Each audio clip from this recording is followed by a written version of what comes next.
श्री परमात्मने नमः।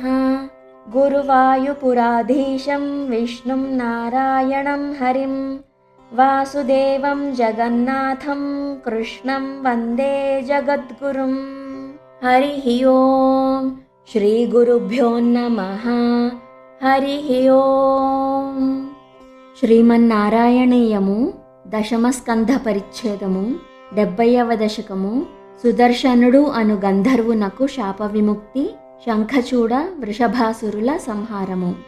ఇతి త్వయి రసాకులం రమితవల్లభే వల్లవాః కదాపి పురమంబికా కమితురంబికా కాననే సమేత్య భవతా సమం నిశి నిషేవ్య దివ్యోత్సవం సుఖం సుషుపురగ్రసీద్వ్రజపముగ్రనాగస్తదా సమున్ముఖమథోల్ముఖైరభిహతేపి తస్మిన్ బలాత్ అముంచతి భవత్పదేన్యపతి పాహి పాహీతి తైః తదా ఖలు పదా భవాన్ సముపగమ్య పస్పర్శతం బభౌ స చ నిజాం తనుం సముపసాద్య వైద్యాధరీం సుదర్శనధర ప్రభో నను సుదర్శనాఖ్యోస్మ్యహం మునీన్ క్వచిదపాహసం త ఇహ మాం వ్యధుర్వాహసం భవత్పద సమర్పణాదమలతాం గతోస్మీత్యసౌ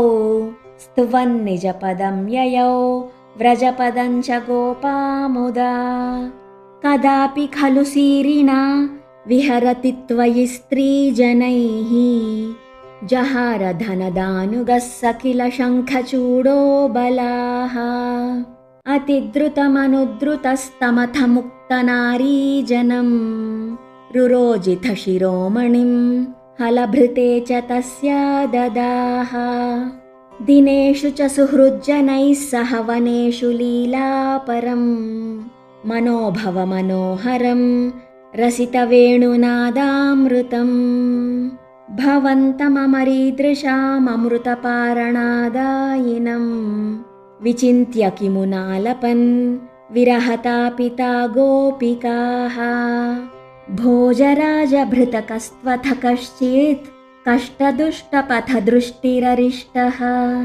నిష్ఠురాకృతిరపష్ఠునినాదः తిష్టతే స్మ భవతే వృషరూపీ శాక్వరోథ జగతి ధృతిహారీ మూర్తిమేష బృహతీం ప్రదధానః పంక్తిమాశు పరిఘూర్ణ్య పశూనాం ఛందసాం నిధిమవాప భవంతం తుంగశృంగముఖమాశ్వభియంతం సంగృహయ్యరభసాదభియంతం భద్రరూపమపి దైత్యమభద్రం మర్దయన్నమదయస్సురలోకం చిత్రమద్య భగవన్ వృషఘాతాత్ సుస్థిరాజని వృషస్థితిరుర్వ్యాం వర్ధతే చ వృషచేతసి భూయాన్ మోద ఇత్యభినుతోసి సురైస్త్వం ఔక్షకాణి పరిధావత దూరం వీక్ష్యతామయమిహోక్ష విభేదీ